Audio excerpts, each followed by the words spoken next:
I want to invite you to welcome Gwen as she and I talk about how do you notice what's good, what is good, and how do you pay attention to the details, and how do you know a good thing when you see it. Gwen, come up and join us.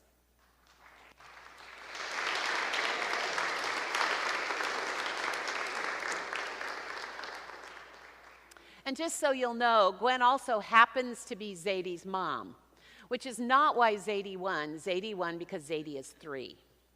And there's just nothing cuter than a 3-year-old. So welcome. We're so happy to have you. Thank you. Alyssa, is this okay? Yeah, that should work. Okay. That should All work. right. Can you hear pretty well? All righty. Okay. Terrific. So I'm so glad you said yes to this after we met at your house. And we had a chat. You know, your mom had been telling me for ages, my daughter is so smart. My daughter is brilliant. She's of this and she's of that. And, you know, There's Mom. no PR like parents. Right. There's I no. know, right? Exactly. And then we had our conversation. I'm like, Doris is so right. Which people probably do a lot with Doris. It's like, and then, oh, wait, Doris is right again, right? So we had a great conversation. And I just want to ask you, what is good? What is good? I mean, what does it mean to be good? What does it mean to have a good day? What does it mean to have a good life, to pursue good things? Good is a tricky word. It is. And so my background is in philosophy, so I'm going to appeal to the philosophers. And Aristotle said that good is that which achieves its aim. So that means we need to know the focus of something. So if I say this is a good microphone, that means that it's amplifying my voice, it's working according to its function. So what does it mean to have a good life? Well, we have to know, well, what is the purpose of life? What is the object of life? And he says once we have that direction, then we're able to work towards that. And so there's a couple things about being human that are really distinct. We have this amazing cognitive ability that's really unparalleled in the animal kingdom. We have the ability to reflect, to dream, have meaningful relationships. And so the other function of being human is long-distance movement. So when we think about these two things that make us human, when we want to ask ourselves when we're engaging in activity, are we actually moving in that direction? So that's part of what it means to live life well, to be good. And I've been obsessed with this question. It's why we started the podcast. What does it mean to enjoy your life? Because sometimes we think about goodness, or what does it mean to be ethical, as an afterthought, something we reserve maybe for Sunday. Mm-hmm. But actually, it's the foundation that which all of our other things in your idea of growing in plants, it's the soil that motivates us for our life. Why do you want to pursue a profession, a relationship? There's this idea of I'm going to enjoy my life, and that is actually what propels you forward. It's the central question. We teach people all sorts of skills, right? We teach history, we'll teach literature, we'll teach science, but what does it mean to enjoy your life? How do we come to that conclusion? Great, so now I have 2 questions. This is why we had a chat. First of all, when you say Aristotle's definition is something is good if it achieves its aim. I'm not a philosopher, but I am a theologian, and I'm like, what if the aim, the goal, is something I would call evil or bad? Right? So somebody wants to take over the world and enslave everyone else. And they manage to do that, so they've achieved their aim. How do we judge the good from the bad, apart from whatever someone taught you in 3rd grade? Yeah, well, that's one of the questions that Aristotle anticipated, this issue of what if we have just this relative notion of what constitutes good. So he asked this question of, well, all actions have some sort of a rational capacity. So when we're doing something, like I teach an ethical considerations in technology course, which is full of engineers. So I ask, okay, why do you want to be an engineer? And they say, I want to solve problems, I want to build, I want to have a good career, I want to make good money. And then I say, okay, what is that for? And when you constantly ask, okay, what is it for? Eventually you come to happiness. Like, let's say you make all the money and then you have enough to sustain yourself, but then you want to go to the Taylor Swift concert. you want to travel somewhere. And if you come back from that and somebody say, well, what was that for? You say, happiness. What is happiness for? It's for its own sake. So he thinks that there is a conclusion of happiness, and then he has to define what that means. And he says it's excellence and flourishing. It's the activity of the mind that is growing. So if somebody wants to do something that is causing great harm, you've reduced your status from a thinking being to no greater than any animal that is destructive. So that is not something that is helping somebody else flourish, and it doesn't make you excellent. So, but it also gives the space for many different ideas. Like, let's say my engineering student says that they read a book about a bridge, and they say, I'm so happy. And I would be like, okay, that's not how I'd spend my weekend, but sure, I believe you. If I say I reread Jane Austen's Pride and Prejudice, maybe you, and I'm so happy, you might say, oh, okay, that's good for you, but that's not what I would do. But we can understand we can understand that there's space for these two different things. Now, there's a third person who comes in and says, I just tortured a batch of kittens and I feel great. And we'd be like, I know. So there are some parameters around what we consider to be good, and it really does have to do with this flourishing and excellence of the mind. It's not destructive. It is in a constant creating and building space. And to the theological roots, this is the first task that humans were given, was to create, to flourish. It's the project of adding to the world. I feel like this is a little bit a conversation about adulting. Adulting, yes. Right? So yesterday I did about, enough hours of housework that I could feel it when I got up this morning. And I'm one of the people who actually enjoys doing housework. However, I believe I am in the minority. Most people do not enjoy the act of housework. So that would not be good because it does not make them happy. Mm-hmm. But maybe it makes them happy to have a clean house. Yeah. Now it's good. Or maybe they don't even care if their house is clean, but everybody else who lives there thinks it. Or maybe they just feel social pressure to not have a filthy house. Mm-hmm. My prejudice is showing, isn't it? Where is the something is good because it makes me happy versus the flourishing again? Dive back into that for me. The flourishing, I think, is partly, what I love about the flourishing is that it's an ongoing process. Right. So, I mean, I know that myself today in this moment is different than I was 10 years ago. I'm a mom now. I'm a podcaster now. I've read different books. I've traveled to different places.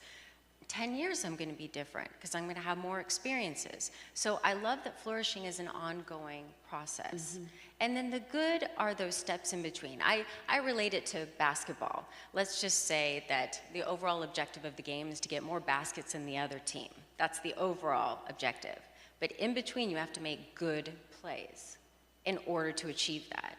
So that would be the difference between good with a little g and then the overall objective with a capital G.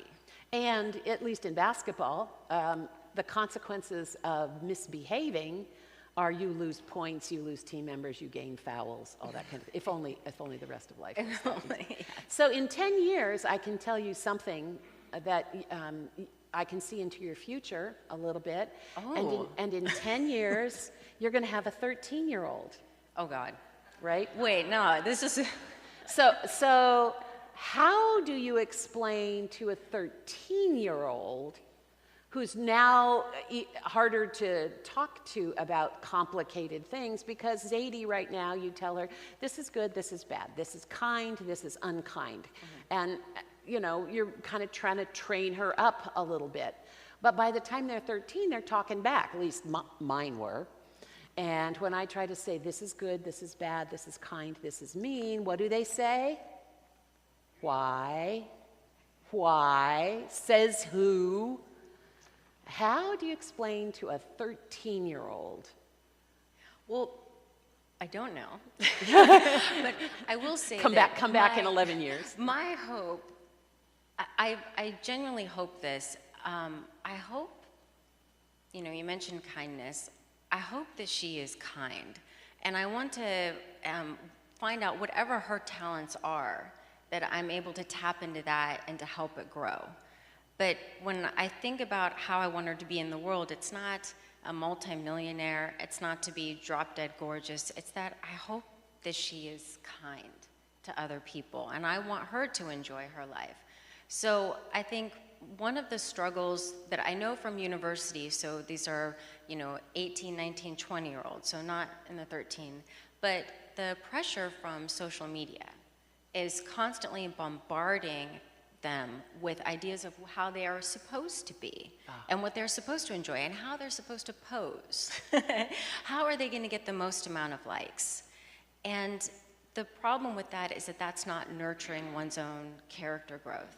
So again, I don't know with a 13-year-old, I hope I do okay, but I know advice I give to my students. And I'm not just finger wagging here because I like social media too. I get all the same messages. But engage in an activity that inspires you. And if you notice in bouts of boredom, if you're just scrolling or looking at online, watching television, you don't really feel motivated to get up and move around. Start out your day, not by checking your phone. This is the biggest challenge. Don't look at your phone first thing in the morning, because when you do, you're doing a couple of things. You're looking at what other people are doing, or you're looking at what other people think of you. And that's the first start of your day. So don't look at the phone, but think about what you want to get out of your day. How do you want to show up? Or maybe rest. You don't always have to be productive. How do you want to be in your family, in your profession? And that will get your mindset to enjoy your day as opposed to worrying about what everybody else is thinking about you. It's still a pretty bad habit for me. I wake up most mornings, and the first thing I do is check and see if someone left me a message. No one leaves me a message in the middle of the night. What has happened in the news that I can worry about? Yeah. Or I'll check Facebook and see what other people are doing. And now you've wrecked that for me because you said that a couple of weeks ago, and now when I do that, I'm like, oh, Gwendolyn said I'd be happier if I stopped doing that. So just a couple of times I was able to say, you know what, I'll do something else For yourself. when I first wake up. It puts you in response mode. Right. You're immediately, even if it's emails, you're immediately replying to somebody else's needs. Gotta get up, gotta go. And I wake up very, very early. There's no place to go. There's no one to talk to. Right? So I don't have to do that. I want to go back to something we talked about last time we chatted. You said something about Aristotle's concept, and of course it really is a Hellenic and Hellenistic concept, that the body and the spirit are different things, and that the body is not of value much, and the spirit is of great value. So spend less time on your bodily needs and more time on your spiritual needs. And Jesus does say this, store up for yourself treasures in heaven. But in general, the first century Judaism, of which Jesus was deeply immersed, doesn't have this duality. It really doesn't have a duality. It sees that what you experience in the body feeds your spirit, and what happens in your spirit feeds the body. Talk about that a little bit. We talked a little bit about the two different concepts, and then what's actually, you kind of got into the neurobiology of it, and I forgot what you said. Well, it's an interesting, in philosophy we talk about philosophy of mind and the relationship between the mind and the body. How is it that the mind, which doesn't occupy space, and then the body, which does occupy space, how do they interact without breaking all laws of physics? So it's an interesting thing, but all of us know that if you slump or you feel this way, it's going to affect your mood. If you smile, you sit up straight, it's going to affect your mood. Anyone here who's done any kind of sport, you've got to have the mindset to get yourself going. So there is, I don't want to ever prioritize the mind and character development or spirituality as though that's at the cost of the body. Because part of what it means to be human, like I said, is long distance movement.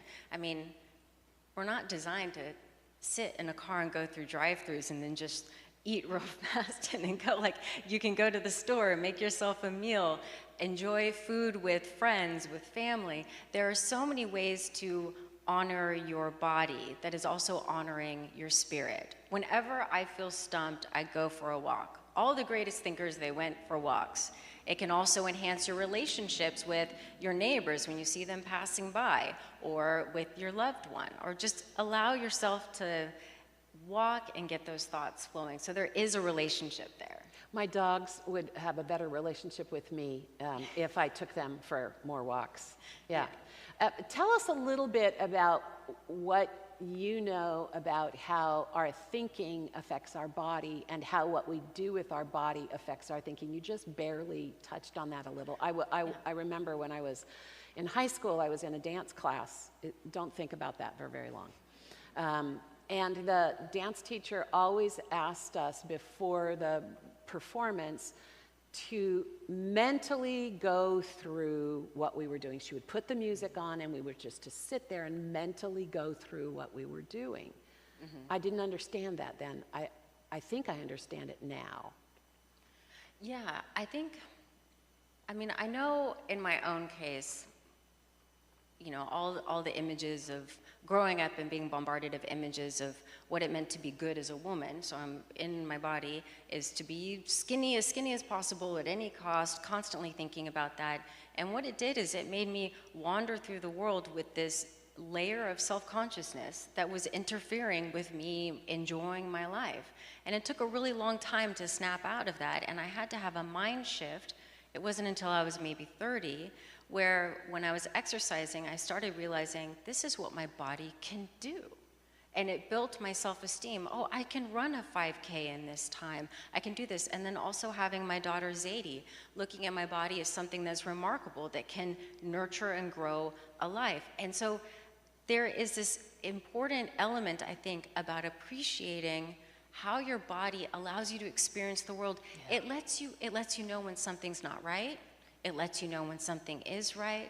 It gives you the space to travel, to smile, to nourish yourself. We have to absolutely honor, I think, our bodies. I spent far too much of my life, my youth, shaming my body for not fitting some sort of an ideal. And it's amazing how much more enjoyable life is when you let go of that and you look at your body as a gift that gives you this movement in the world.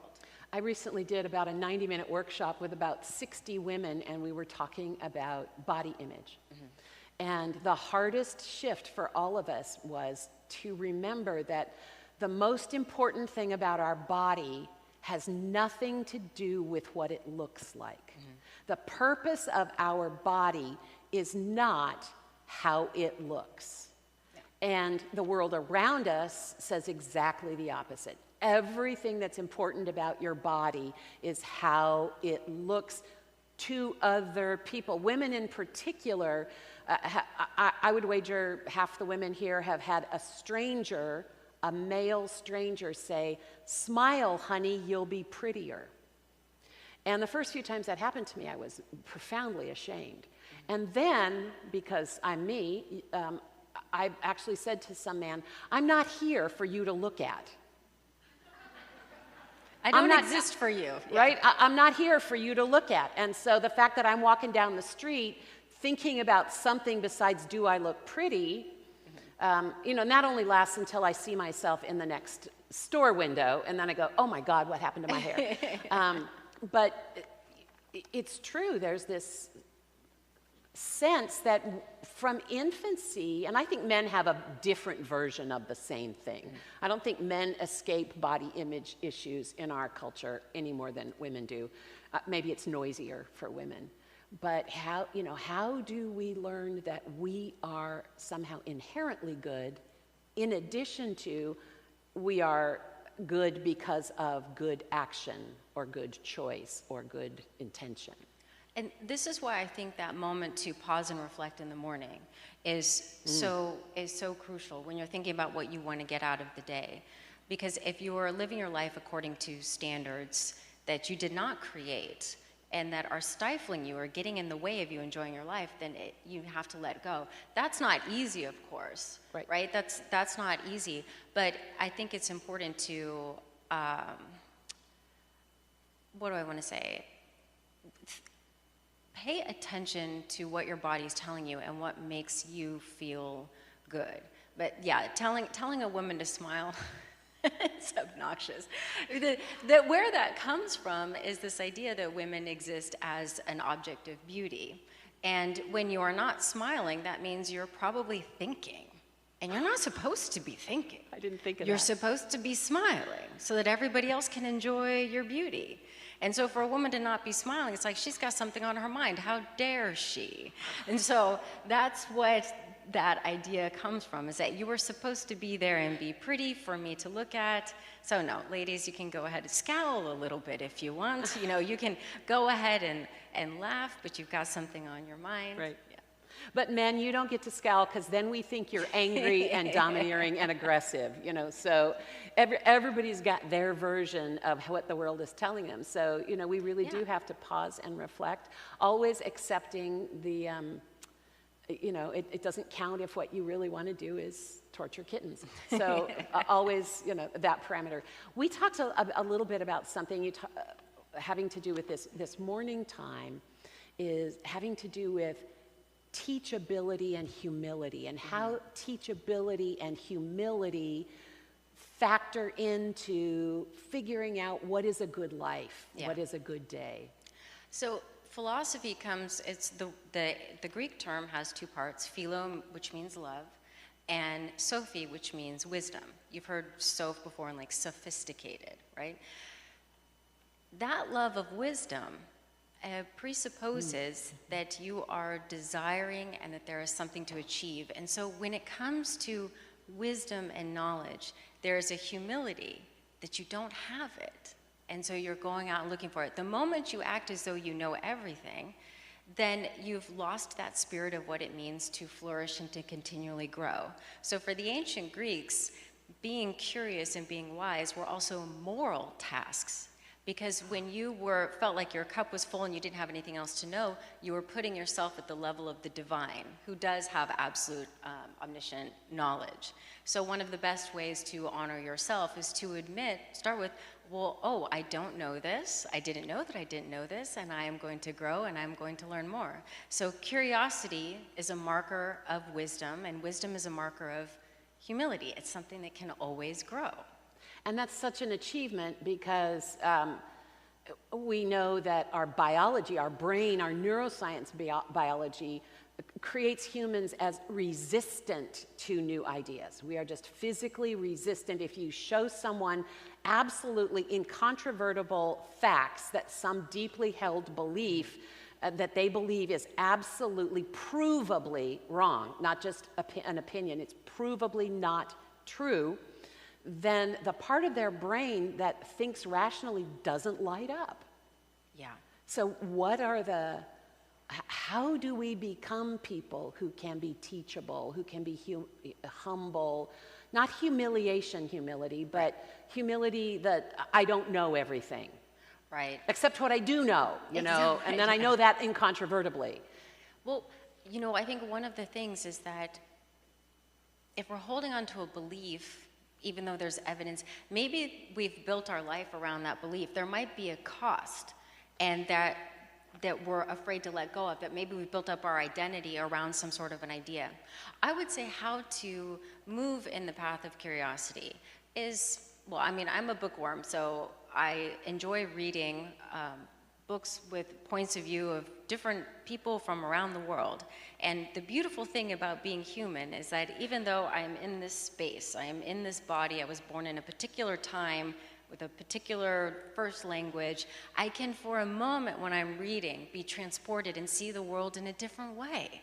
I can be in a different time zone. I can be of a different religion, a different ethnicity, a different first language.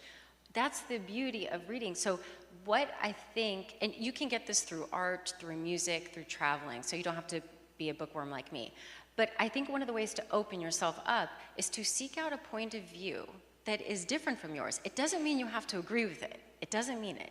But if you can accept that there are points of view, and you can learn somebody else's point of view and kind of be like, oh, I never thought of such and such that way.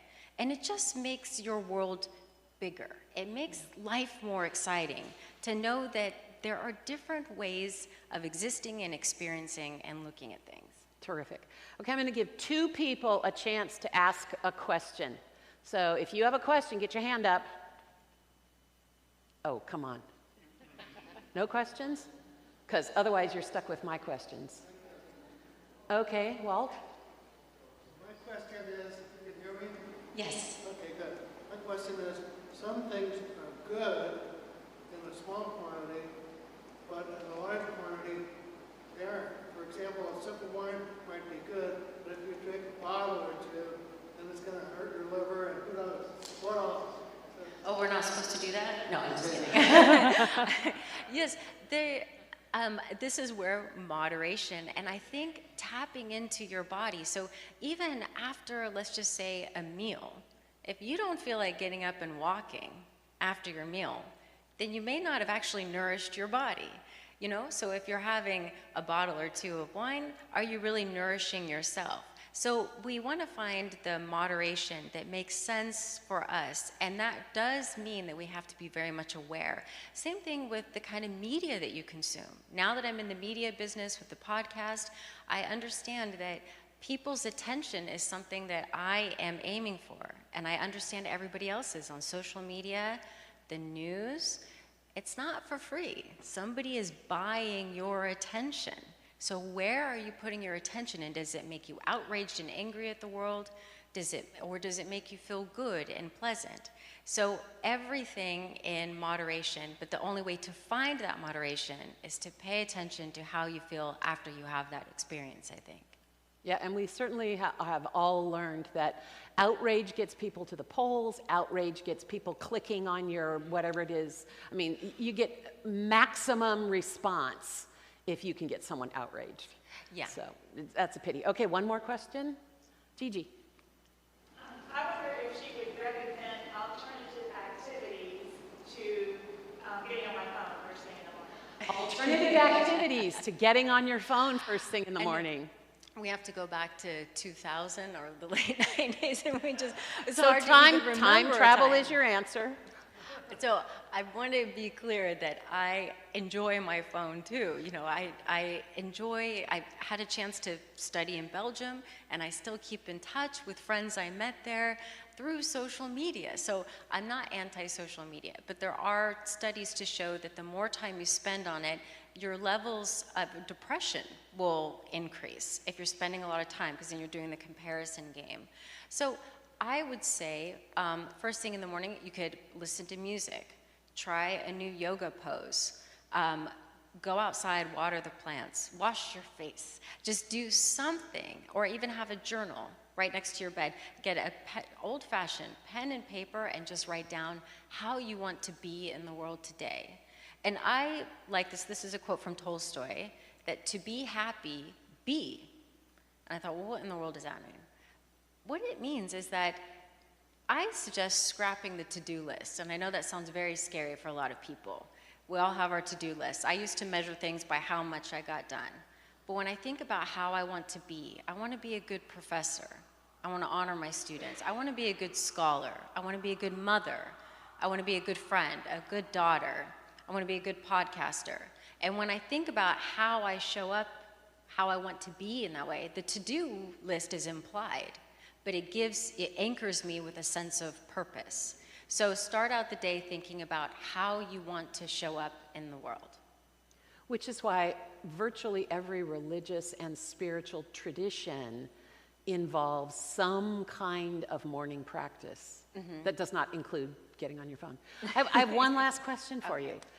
What inspires you?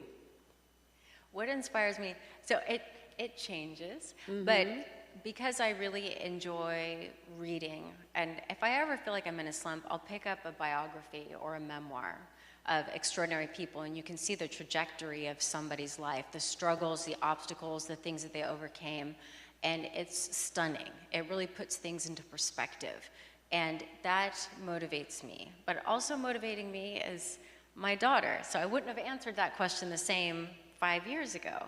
But now when I think about what kind of a world do I want her to be in, and how can I participate in creating a good world for her to enjoy her life. So she is also a motivating factor and what it means for me to show up.